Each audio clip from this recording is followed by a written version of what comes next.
Hello, welcome to DDIS। मैं हूं doctor Manoj और एक न्यू सीरीज में स्टार्ट करने लगा हूं जिसमें करंट अफेयर के क्विक रिविजन्स आपको देखने को मिलेंगे। तो होप ये लेक्चर आपको अच्छा लगे। ठीक है, तो इस वीडियो में हम डिस्कस करेंगे जो जून महीने के इकोनॉमी के करंट अफेयर है उसको, राइट।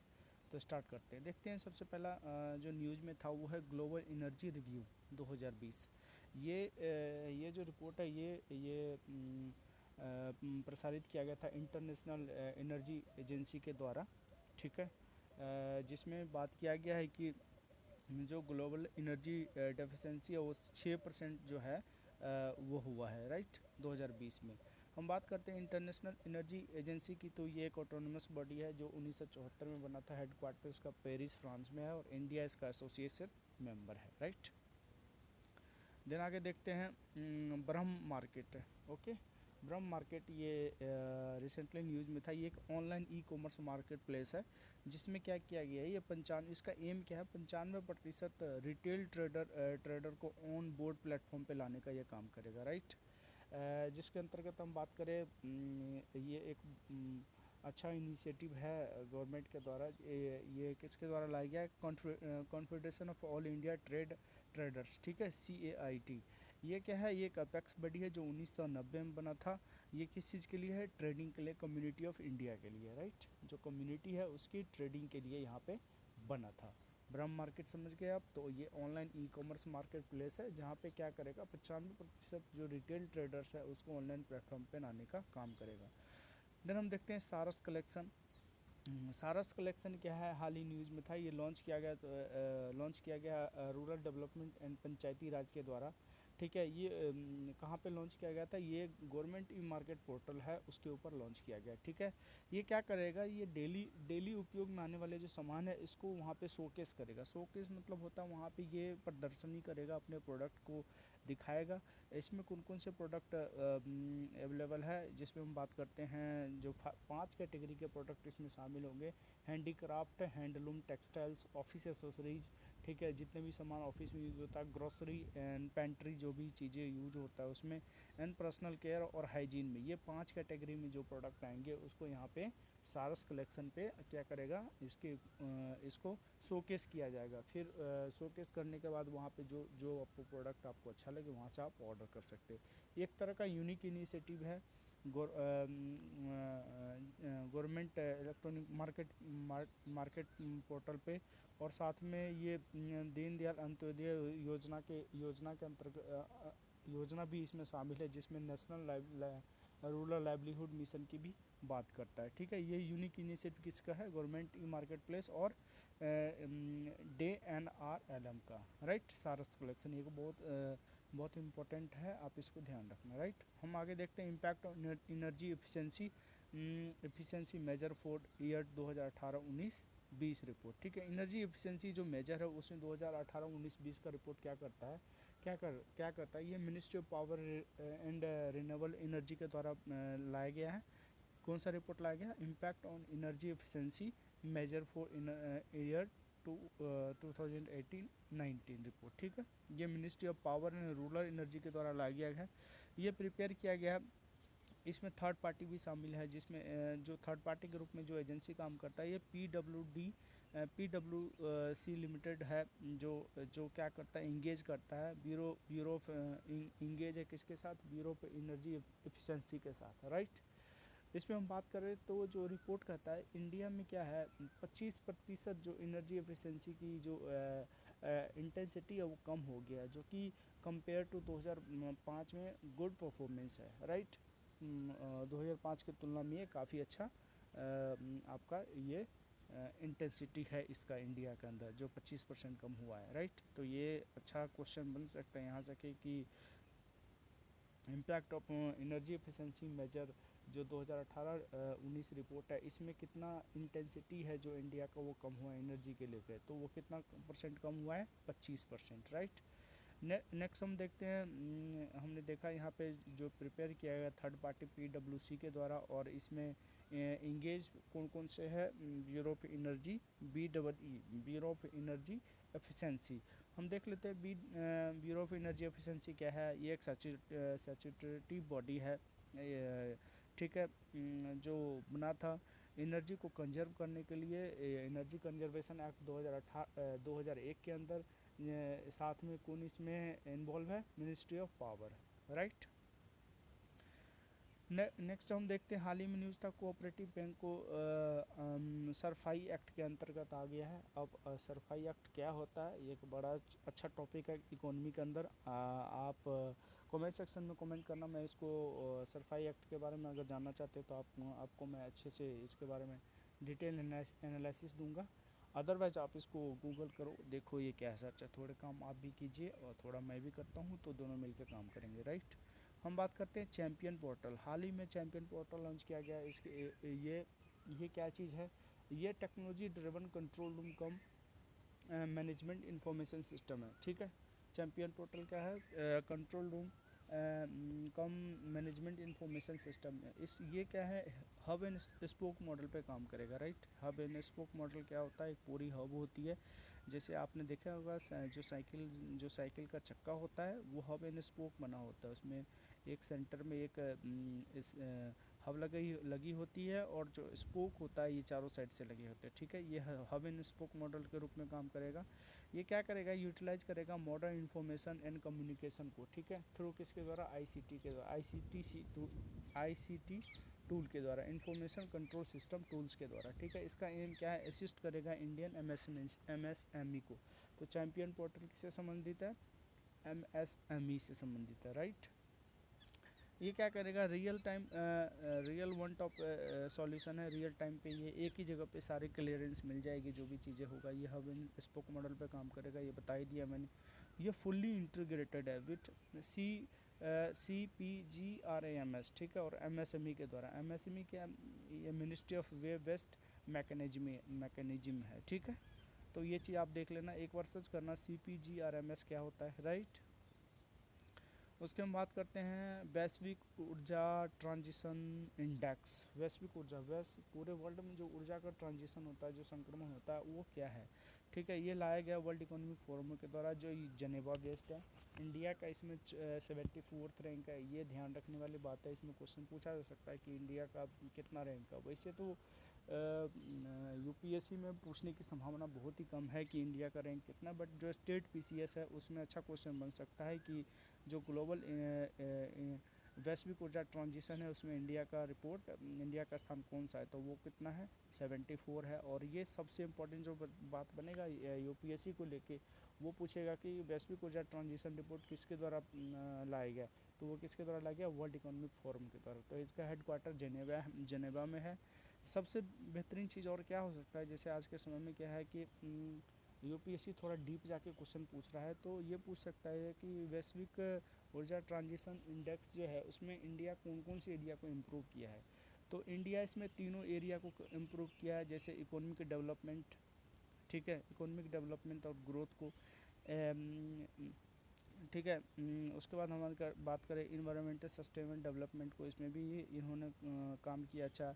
और हम बात करें इन्वायरमेंट एक्सेस एंड सिक्योरिटी, इस पर भी अच्छा काम किया है, ठीक है। वर्ल्ड इकोनॉमिक फोरम की बात करें तो ये नॉन प्रॉफिट ऑर्गेनाइजेशन है under the Swiss host hots state, ठीक है, 1971 के अंतर्गत ये चीज़ें बना था वर्ल्ड इकोनॉमिक फोरम।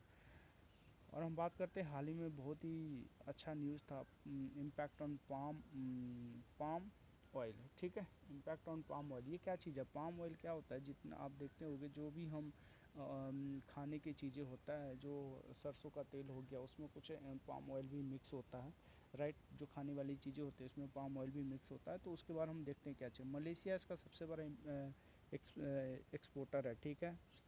ये हम बात करें इंडिया में पाम ऑयल कहाँ से आता है, तो ज़्यादातर हम मलेशिया से लेके आते हैं। लेकिन हाल ही में न्यूज़ ये था कि जो इंडिया है वो उन्होंने बैन कर दिया था ये पाम ऑयल को इंपोर्ट करने से, कहाँ से, नेपाल से जो आता था। बिकॉज क्या है कि नेपाल इसको काफ़ी हद तक मलेशिया से लेके आता था और इंडिया को एक्सपोर्ट करता था। रीज़न क्या था कि काफ़ी जो हमारे बॉर्डर डिस्प्यूट चल रहा है उसको लेके ये सब चीज़ें, ताकि जो इंडिया का एक्सपोर्ट है वो भी बढ़े, इंडिया करता क्या है, पाम ऑयल का जो रॉ मटेरियल है उसको ले आके यहाँ पे बनाता है, रॉ मटेरियल से एक्सट्रैक्ट करता है।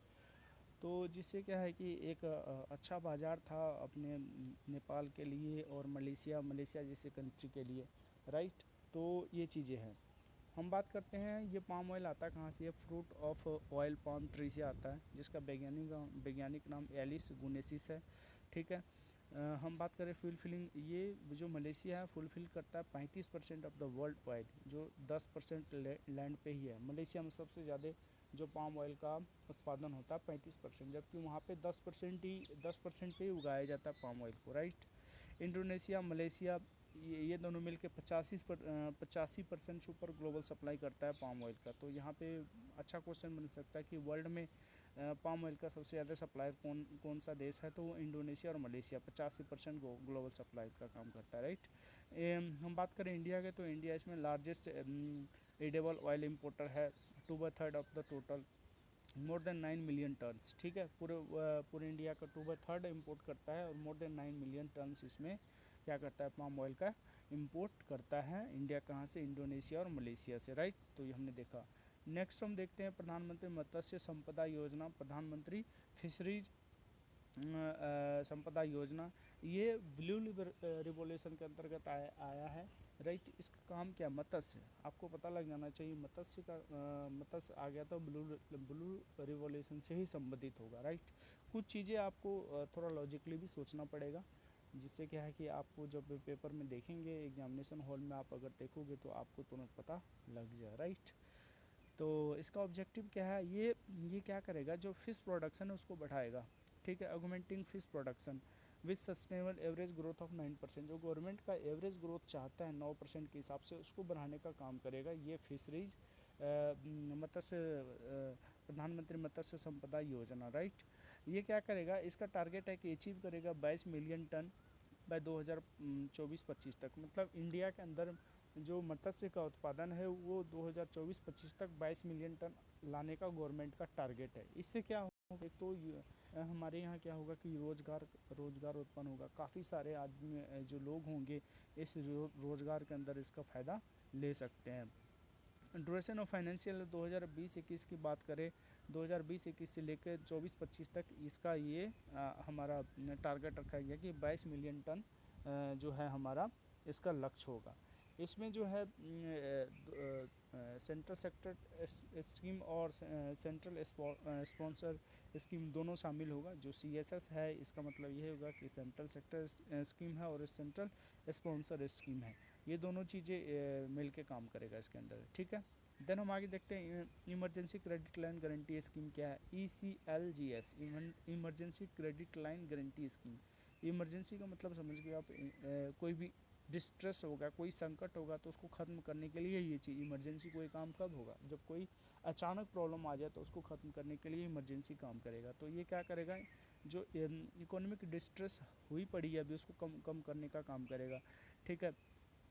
किसकी इकोनॉमी को डिस्ट्रेस हुई है, उस किसको कम करेगा, जो MSME सेक्टर, जो 45 लाख से ऊपर MSME है, ठीक है, उसको 3 लाख करोड़ का फंड प्रोवाइड करेगा गवर्नमेंट के द्वारा। तो emergency credit line guarantee scheme के अंतर्गत कितने लाख करोड़ का फंड दिया जा रहा है, 3 लाख करोड़ का, जिससे क्या होगा 45 लाख जो MSME है हमारे उसको सहायता मिल सकेगा, ठीक है।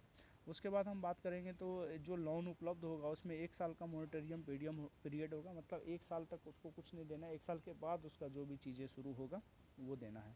क्राइटेरिया इसका अगर हम बात करें पात्रता क्या है, क्राइटेरिया क्या है, तो जितने भी MSME है जिसका खरीदार आउटस्टैंडिंग क्रेडिट 25 करोड़ है, ठीक है, 29 फरवरी 2020 तक, वो सब इसके लिए एलिजिबल होगा। एनुअल टर्नओवर 100 करोड़ होना चाहिए, ठीक है, 100 करोड़ होना चाहिए। वो क्या 20% फ्रेश लोन एंट्री और आउटस्टैंडिंग का उसको मिल सकता है, 20% फ्रेश लोन, ठीक है।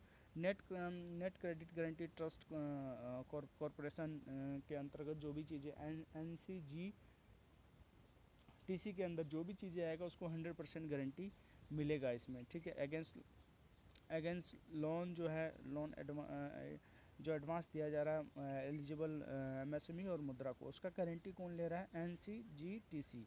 इससे क्या होगा, जो हमारे MSME सेक्टर है उनको अच्छे से लोन मिल सकेगा, उनको कोई भी डॉक्यूमेंट्स नहीं देने पड़ेगा, और उनका जो भी गारंटी है वो कौन ले रहा है? National card guarantee trust company, ठीक है। देन हम बात करें इसमें इंटरेस्ट रेट 9.2% से 5% से होगा, और जो NBFC होगा हमारा वो 14% इसमें इंटरेस्ट रेट पे लोन प्रोवाइड करेगा। देन आगे देखते हैं हम 2 लाख से ऊपर micro enterprises are assist with the CLS 5 period के लिए 5 साल के लिए उनको दिया जा रहा है, असिस्ट किया जा रहा है क्रेडिट लाइन स्कीम के द्वारा, ठीक है, 2020-21 से लेकर 2024-25 तक। उसके बाद हम देखते हैं एक बहुत ही इम्पोर्टेंट न्यूज़, मेरे को ये बड़ा अच्छा लगा कि कोर जियो टेक्सटाइल, ये क्या है? 100% कोर जियो टेक्सटाइल, ये 100% नेचुरल फाइबर है। ये ऑब्टेन किया जाता है जो नेचुरल सोर्सेस है, जैसे नारियल का फाइबर हो गया, नारियल का रेशा होता है, उससे प्राप्त किया जाता है, और इस तरह की चीज़ें जो होती है वो इससे संबंधित है। कोर जियो टेक्सटाइल मतलब 100% नेचुरल फाइबर होता है। बात करते हैं national road infrastructure development authority ने अनाउंस किया है कि अंडर द प्रधानमंत्री PMBS योजना के अंतर्गत जो भी चीज़ें, प्रधानमंत्री सड़क योजना के अंतर्गत जो भी चीज़ें होगा, थर्ड PMBSY जो थर्ड शुरू हो रहा है फॉर रोड कंस्ट्रक्शन, उसमें 15% जो है रोड है न्यू टेक्नोलॉजी के साथ बनाए जाएंगे, जिसमें 5% जो है IRC एग्रीगेटेड टेक होना शामिल है, जिसमें 5% जो है ये कोर जियो टेक्सटाइल का होना इसमें बहुत ज़रूरी है। स्टेट पेपर ऑन गवर्नमेंट डेब्ट की बात करें तो जो स्टेट पेपर है गवर्नमेंट डेट का वो क्या है? सेंट्रल गवर्नमेंट डेट GDP का 0.1% कम हो चुका है, राइट। जो पहले कितना था? पहले था 2017-18 में 45.8%, जो 2018-19 में घट के 45.7% हो गया है। तो 0.1% का जो गवर्नमेंट डेट है GDP का, उसमें कमी आई है। देन हम बात करते हैं general government debt to GDP ratio जो है सेंट्रल और स्टेट का, उसमें भी 0.1% की कमी आई है। मार्च 2018 में 68.7% था, जो मार्च 2019 में 68.6% रह गया, राइट। तो ये क्वेश्चन बन सकता है, जो government debt to GDP ratio है वो कितना परसेंट कम हुआ है, 2018 में कितना था और 2019 में कितना रह गया। एक्सटर्नल डेट की बात करते हैं वो अपने स्थान पे स्थिर है, जो पहले था 2.7% ऑफ GDP, जो 5.12 लाख करोड़ था फाइनेंशियल ईयर 19 में। डोमेस्टिक डेट की बात करें तो 94.1% है, जो डोमेस्टिक डेट है, जो इंडिया में ही डेट है। ये सबसे अच्छी बात है कि जो हमारा डोमेस्टिक डेट है वो ज़्यादा है, ना कि इंटरनेशनल डेट। इंटरनेशनल डेट ज़्यादा होता तो हमारा जो पैसा है वो डॉलर में बाहर जाता, तो हमारे यहाँ और भी प्रॉब्लम हो सकती है, लेकिन ये हमारा डोमेस्टिक डेट है तो ये इतनी टेंशन वाली बात नहीं है। उसके बाद हम बात करते हैं फाइनेंशियल सस्टेनेबिलिटी डेवलपमेंट काउंसिल की बात करें तो ये फाइनेंस सस्टेनेबिलिटी डेवलपमेंट काउंसिल की बात करें तो ये नॉन सैचुरेटेड अपेक्स लेवल का बॉडी है, जो 2010 में बड़ा था। रिकमेंडेशन किया गया था किसके द्वारा? रघुराजन कमेटी के द्वारा, ठीक है, सन 2008 में, ठीक है। इसका चेयरमैन कौन होता है? फाइनेंस मिनिस्टर होता है। मेंबर कौन होते हैं? RBI, SBI, ये सब के जो मेंबर होते हैं वो इसके मेंबर स्टेट होते हैं। तो आशा करता हूँ आपको ये वीडियो अच्छा लगे। अगर अच्छा लगे तो लाइक, शेयर एंड कमेंट करें, ठीक है। इसी तरह से मैं वीडियो लाता रहूँगा। Thank you.